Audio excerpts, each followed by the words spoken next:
संतप्तक ब्राह्मण तथा 5 प्रेतों की कथा। सत्संगति तथा भगवत कृपा से 5 प्रेतों तथा ब्राह्मण का उद्धार। गरुड़ ने कहा, हे प्रभु, आपने वृषोत्सर्ग नामक यज्ञ से प्राप्त होने वाले फल से संबंधित जो आख्यान कहा उसको मैंने सुन लिया है। अब आप पुनः किसी अन्य कथा का वर्णन करें जिसमें आपकी अद्भुत महिमा निहित हो। श्री कृष्ण ने कहा, हे गरुड़, अब मैं संतप्तक नामक ब्राह्मण तथा 5 प्रेतों की कथा को बताता हूँ। हे पक्षिन, पूर्व काल में संतप्तक नामक एक ब्राह्मण था जिसने तपस्या के बल पर अपने को पाप रहित कर लिया था। ये संसार असार है ऐसा जानकर वो वनों में वैखानस मुनियों के द्वारा आचरित वृत्ति का पालन करते हुए अरण्य में ही विचरण करता था। किसी समय उस ब्राह्मण ने तीर्थ यात्रा को लक्ष्य बनाकर अपनी यात्रा प्रारंभ की। संसार के प्रति इंद्रियां स्वतः आकृष्ट हो जाती हैं। इस कारण से उसने अपनी बाह्य चित्तवृत्तियों को भी रोक लिया था, किंतु पूर्व संस्कारों के प्रभाव से वो मार्ग भूल गया और चलते चलते मध्याह्न काल हो गया। स्नान के लिए जल की अभिलाषा से वो चारों ओर देखने लगा। उसे उस समय सैकड़ों गुल्म, लता और बांस के वृक्षों से घिरा हुआ, वृक्षों की शाखाओं से व्याप्त घनघोर एक वन दिखाई पड़ा। वहाँ ताल, तमाल, प्रियाल, कटहल, श्रीपर्णी, शाल, शाखोट, सिहोर का वृक्ष, चंदन, तिंदुक, राल, अर्जुन, आमड़ा, लसोड़ा, पहेड़ा, नीम, इमली, बैर और कनेल तथा अन्य बहुत से वृक्षों की सघनता के कारण पक्षियों के लिए भी मार्ग नहीं दिखता था। फिर मनुष्य के लिए उस वन में कहाँ मार्ग मिल सकता था। वो वन तो सिंह, व्याघ्र, तरक्षु, नीलगाय, रीछ, महिष, हाथी, कृष्णमृग, नाग और बंदर तथा अन्यान्य प्रकार के हिंसक जीव जंतु, राक्षस एवं पिशाचों से परिव्याप्त था। संतप्तक उस प्रकार के घनघोर भयावह वन को देखकर भयाक्रांत हो उठा। भयभीत वो अब किस दिशा में जाए इसका निर्णय नहीं कर सका। फिर जो होगा देखा जाएगा ये सोचकर वो वहां से पुनः चल पड़ा। झींगुरों की झंकार तथा उल्लुओं की धूतकार ध्वनियों पर कान लगाए वो 5 ही डग चला था कि सामने बरगद के वृक्ष में बंधा एक शव लटका हुआ उसे दिखाई दिया, जिसे 5 महाभयंकर प्रेत खा रहे थे। हे खगेश, उन प्रेतों के शरीर में मात्र शिराओं से युक्त हड्डी और चमड़ा ही शेष था। उनका पेट पीठ में धंसा हुआ था। नेत्र रूपी कुओं में गिरने के भय से नासिका ने उनका साथ छोड़ दिया था। वसा से भरे हुए ताजे शव के मस्तिष्क भाग का स्वाद लेकर जो नित्य अपना महोत्सव मनाते थे और हड्डी की गांठों को तोड़ने में लगे हुए जिनके बड़े बड़े दांत किटकिटाते थे, ऐसे प्रेतों को देखकर घबराए हुए हृदय वाला वो ब्राह्मण वहीं ठिठक गया। उस निर्जन वन में आ रहे ब्राह्मण को उन प्रेतों ने देख लिया था। अतः मैं उसके पास पहले जाऊंगा, मैं उसके पास पहले जाऊंगा। इस प्रकार की प्रतिस्पर्धा में वे सभी प्रेत दौड़ पड़े। उनमें से 2 प्रेतों ने इस ब्राह्मण के दोनों हाथ पकड़ लिए, 2 प्रेतों ने दोनों पैर पकड़ लिए, एक प्रेत शेष बचा था, उसने इसका सिर पकड़ लिया। तदनंतर वे सभी कहने लगे कि मैं इसे डकारूंगा, मैं इसे खाऊंगा। ऐसा कहते हुए वे 5 प्रेत ब्राह्मण को खींचने लगे। फिर उसे साथ लेकर वे सहसा आकाश में चले गए। किंतु उस बरगद पर शव का अभी कितना मांस शेष है और कितना नहीं, इस बात को भी वे सोच रहे थे। उसी समय उन लोगों ने देखा कि दांतों के द्वारा नोचे जाने के कारण वो शव तो अभी फटी हुई आंत से युक्त है। इसलिए वे आकाश से नीचे उतर आए और शव को अपने पैरों से बांधकर पुनः आकाश में ही उड़ गए। आकाश में ले जाए जा रहे उस प्रेत रूप में स्वयं को ही समझकर वो भर्याद ब्राह्मण पूर्ण मन से मेरी शरण में आ गया। देवाधिदेव, चिन्मय, सुदर्शन चक्रधारी मुझ हरि को प्रणाम कर वो इस प्रकार स्तुति करने लगा। जिन भगवान ने अपने चक्र के प्रहार से ग्राह के मुख को विदीर्ण कर उसके दुख को नष्ट किया था, जो ग्राह के मुख में फंसे हुए गजराज को मुक्त कराने वाले हैं, वे श्रीहरि मेरे कर्मपाश को काट कर मुझे मुक्त करें। मगध नरेश जरासंध ने निर्दोष राजाओं को बंदी बनाकर कारागार में डाल दिया था। जिन मुरारी श्री कृष्ण ने राजसूय यज्ञ के लिए पांडुपुत्र भीमसेन के द्वारा उस दुष्ट को मल्लयुद्ध में मरवाकर राजाओं को मुक्त किया था, वे इस समय मेरे कर्मपाश को काटकर मेरा दुख दूर करें। हे गरुड़, उस समय दत्तचित्त होकर जब वो मेरी स्तुति में लग गया तो उसे सुनते ही मैं भी उठ खड़ा हुआ और सहसा वहां जा पहुंचा जहां प्रेत उसको लेकर जा रहे थे। उन लोगों के द्वारा ले जाते हुए उस ब्राह्मण को देखकर मुझे आश्चर्य हुआ। कुछ काल तक बिना पूछे मैं भी उनके पीछे पीछे चलने लगा। मेरे सन्निधि मात्र से उस ब्राह्मण को पालकी में सोए हुए राजा के समान सुख प्राप्त हुआ। इसके बाद मैंने मार्ग में सुमेरु पर्वत पर जा रहे मणिभद्र नामक यक्षराज को देखा। मैंने नेत्रों के संकेत से उन्हें अपने पास बुलाया और कहा, हे यक्षराज, तुम इस समय इन प्रेतों को विनष्ट करने के लिए प्रतिद्वंदी योद्धा बन जाओ। युद्ध में इन्हें मारकर इस शव को अपने अधिकार में करो। ऐसा सुनते ही उस मणिभद्र ने प्रेतों को दुख पहुंचाने वाले प्रेत रूप को धारण कर लिया। दोनों भुजाओं को फैलाकर होठों से जीभ चाटते हुए और अपनी लंबी लंबी निश्वासों से उन प्रेतों को दहलाते हुए वो मणिभद्र उनके सम्मुख जाकर डट गया। उसने दो को अपनी दोनों भुजाओं से, दो को दोनों पैरों से और एक को सिर से पकड़ लिया। उसके बाद अपने शक्तिशाली मुक्के से उन प्रेतों पर ऐसा प्रहार किया कि वे सभी विवर्ण मुख हो गए। वे उस ब्राह्मण तथा शव को एक हाथ और एक पैर से पकड़कर युद्ध करने लगे।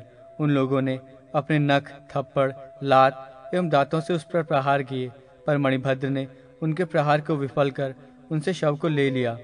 उस यक्ष के द्वारा शव को छीन लिए जाने पर पारियात्र पर्वत पर उस ब्राह्मण को छोड़कर वे सभी प्रेत अत्यंत उत्साह से भरे हुए पुनः प्रेत रूप मणिभद्र की ओर दौड़ पड़े।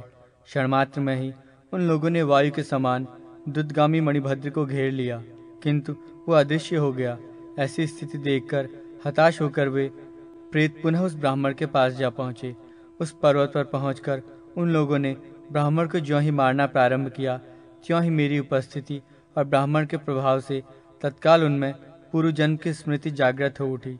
इसके बाद ब्राह्मण की प्रदक्षिणा करके उन प्रेतों ने ब्राह्मण श्रेष्ठ से कहा, हे विप्रदेव, आप हमें क्षमा करें। उनके दीन वचनों को सुनकर ब्राह्मण ने पूछा, आप लोग कौन हैं? ये क्या कोई माया है अथवा ये मैं स्वप्न देख रहा हूँ? यह मेरे चित्त का विभ्रम है। प्रेतों ने कहा, हम सब प्रेत हैं और पूर्व जन्म के दुष्कर्मों के प्रभाव से इस योनि को प्राप्त हुए हैं। ब्राह्मण ने कहा, हे प्रेतों, तुम्हारे क्या नाम है? तुम सब क्या करते हो? तुम्हें कैसे इस दशा की प्राप्ति हुई? पहले मेरे प्रति तुम लोगों का व्यवहार कैसे अविनयी था और इस समय कैसे विनयी हो गया है? प्रेतों ने कहा, हे द्विजराज, आप यथाक्रम अपने प्रश्नों का उत्तर सुने। हे योगीराज, हम आपके दर्शन से निष्पाप हो गए हैं। हमारे नाम क्रमशः पर्युषित, सूचिमुख, शीघ्रग, रोधक और लेखक हैं। ब्राह्मण ने कहा, हे प्रेतों, पूर्व कर्म से उत्पन्न प्रेतों का नाम कैसे निरर्थक हो सकता है? तुम सब अपने इन विचित्र नामों के विषय में विस्तार से मुझे बताओ। श्री कृष्ण ने कहा। ब्राह्मण के द्वारा ऐसा कहे जाने पर पृथक पृथक रूप से प्रेतों ने कहा।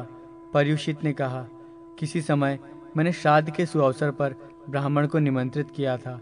वो वृद्ध ब्राह्मण मेरे घर विलंब से पहुंचा। बिना श्राद्ध किए ही भूख के कारण मैंने उस पाक को खा लिया। कुछ पर्युषित बासी अन्न लाकर मैंने उस ब्राह्मण को दे दिया। मरने पर मुझे उसी पाप के कारण इस दुष्ट योनि की प्राप्ति हुई। मैंने ब्राह्मण को जो बासी भोजन दिया था उसी से मेरा नाम पर्युषित हो गया। सूचिमुख ने कहा, किसी समय कोई ब्राह्मणी तीर्थ स्थान के लिए भद्रवट तीर्थ में गई। उसके साथ उसका 5 वर्षीय पुत्र भी था, जिसके सहारे वो जीवित थी। मैं उस समय क्षत्रिय था। मैं उसके मार्ग का अवरोधक बन गया और निर्जन वन में मैंने राहजनी की। हे विप्र, उस लड़के के सिर पर मुष्टि प्रहार कर मैंने दोनों के वस्त्र और राह में खाने योग्य सामान छीन लिया। वो लड़का प्यास से व्याकुल हो उठा था, अतः वो माता के पास स्थित जल लेकर पीने लगा। उस पात्र में उतना ही जल था। मैंने उसको डांट कर जल पीने से रोक दिया और स्वयं उस पात्र का सारा जल पी गया। भय संत्रस्त, प्यास से व्याकुल उस बालक की वहीं पर मृत्यु हो गई। पुत्र शोक से व्यथित उसकी माँ ने भी कुएं में कूदकर अपना प्राण त्याग दिया। इसी पाप से मुझको ये प्रेतयोनि प्राप्त हुई है। पर्वताकार शरीर होने पर भी इस समय मैं सुई की नोक के समान मुख वाला हूँ। यद्यपि खाने योग्य पदार्थ मैं प्राप्त कर लेता हूँ, फिर भी ये मेरा सुई के छिद्र के समान मुख उसको खाने में असमर्थ है। मैंने क्षुधाग्नि से जलते हुए ब्राह्मणी के बालक का मुंह बंद किया था। उसी पाप से मेरे मुंह का छिद्र भी सुई की नोक के समान हो गया है।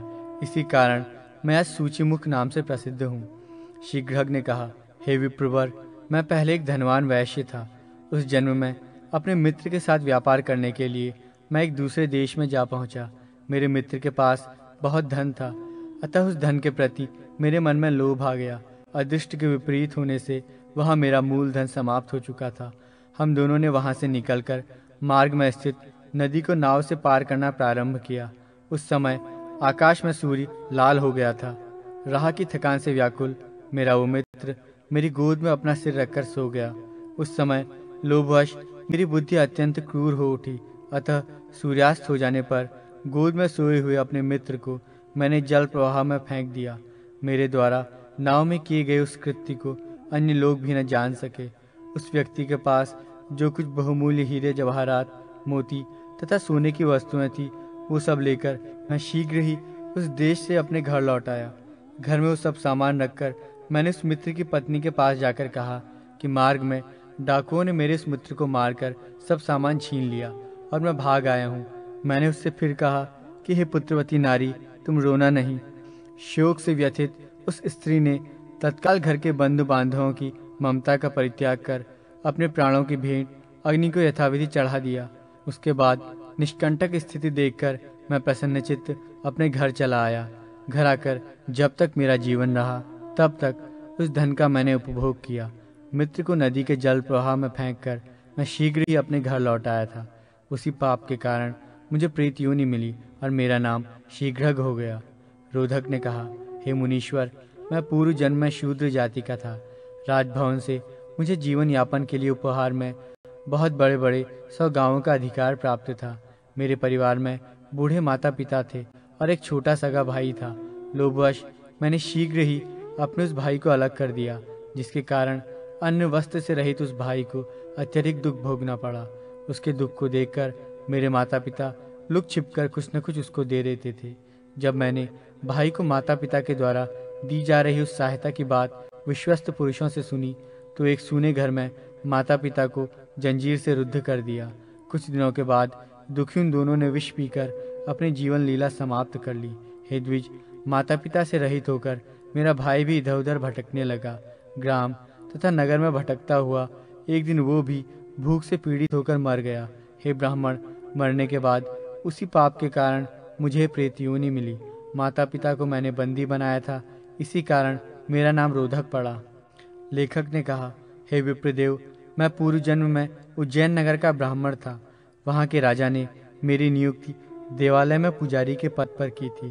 उस मंदिर में विभिन्न नाम वाली बहुत सी मूर्तियाँ थीं। स्वर्ण निर्मित उन प्रतिमाओं के अंगों में बहुत सा रत्न भी लगा हुआ था। उनकी पूजा करते हुए मेरी बुद्धि पापासक्त हो गई। अतः मैंने एक तेज धार वाले लोहे से उन मूर्तियों के नेत्रादि से रत्नों को निकाल लिया। छत विक्षत और रत्न रहित नेत्रों को देखकर राजा प्रज्वलित अग्नि के समान क्रोध से तमतमा उठा। उसके बाद राजा ने ये प्रतिज्ञा की कि चोर चाहे श्रेष्ठ ब्राह्मण ही क्यों न हो, यदि उसने मूर्तियों से रत्न और सोना चुराया होगा तो ज्ञात होने पर निश्चित ही मेरे द्वारा मारा जाएगा। ये सब सुनकर मैंने रात्रि में तलवार उठाई और राजा के घर में जाकर उसका पशु की तरह वध कर दिया। तदनंतर चुराई गई मणियों तथा सोने को लेकर मैं रात्रि में ही अन्यत्र जाने लगा, किंतु मार्ग में स्थित घनघोर जंगल में एक व्याघ्र ने मुझे मार डाला। मैंने लोहे से प्रतिमा छेदन एवं काटने का जो कार्य किया था, उस पाप से आज मैं लेखक नाम का प्रेत हूँ। नरक भोग करने के पश्चात मुझे यही प्रेत योनि प्राप्त हुई। ब्राह्मण ने कहा, हे प्रेत गणों, आप लोगों ने अपनी जैसी दशाएं बताई हैं, वैसे ही आप सबके नाम भी हैं। वर्तमान समय में तुम लोगों का आचरण और आहार क्या है, उसको भी मुझे बताओ। प्रेतों ने कहा, हे द्विजराज, जहाँ पर वेद मार्ग का अनुसरण होता है, जहाँ लज्जा, धर्म, दम, क्षमा, धृति और ज्ञान ये सब रहते हैं, वहाँ हम सब वास नहीं करते। जिसके घर में श्राद्ध तथा तर्पण का कार्य नहीं किया जाता, उसके शरीर से मांस और रक्त बलात् अपहृत करके हम उसे पीड़ा पहुँचाते हैं। मांस खाना और रक्त पीना यही हमारा आचरण है। हे निष्पाप, सभी लोगों के द्वारा निंदनीय हमारे आहार को सुने। कुछ तो आपने देख लिया है और जो आपको मालूम नहीं है उसे हम बता रहे हैं। हे विप्र, वमन, विष्ठा, कीचड़, कफ, मूत और आंसुओं के साथ निकलने वाला मल हमारा भक्ष्य और पान है। इसके आगे न पूछें, क्योंकि अपने आहार को बताते हुए हमें बहुत ही लज्जा आ रही है। हे स्वामिन, हम सब अज्ञानी, तामसी, मंदबुद्धि और भय से भागने वाले हैं। हे विप्र, हमें पूर्व जन्म की स्मृति एकाएक आ गई है। अपने विनय, या अभिनय के संदर्भ में हम कुछ नहीं जानते हैं। श्री कृष्ण ने कहा, हे गरुड़, प्रीतों के ऐसा कहने एवं ब्राह्मण के सुनने के समय मैंने उन्हें दर्शन दिया। हृदय में निवास करने वाले अंतर्यामी पुरुष के स्वरूप को सामने देखकर उस श्रेष्ठ ब्राह्मण ने पृथ्वी पर साष्टांग प्रणाम किया और स्तुतियों से मुझे संतुष्ट किया। आश्चर्य से उत्फुल्ल नेत्र वाले उन प्रेतों ने तपस्या की। हे खगराज, प्रेमाधिक्य होने से उनकी वाणी रुक गई। उस समय उनके मुख से कुछ भी नहीं निकल पा रहा था। इस लखित वाणी में वो ब्राह्मण कहने लगा, हे प्रभु, आप कृपा करके रजोगुण के कारण घोर चित्त वाले और तमोगुण से मूढ़ चित्त वाले प्राणियों का उद्धार करते हैं। आपको नमस्कार है। ब्राह्मण ने जैसे ही ये कहा, उसी समय मेरी इच्छा से अत्यंत तेजस्वी, श्रेष्ठ, आकाशचारी, गंधर्व एवं अप्सराओं से युक्त 6 विमान वहां आ पहुंचे। उन विमानों की प्रभा से वो पर्वत चतुर्दिक आलोकित हो गया। उन 5 के साथ वो ब्राह्मण विमान पर चढ़कर मेरे लोक को चला गया।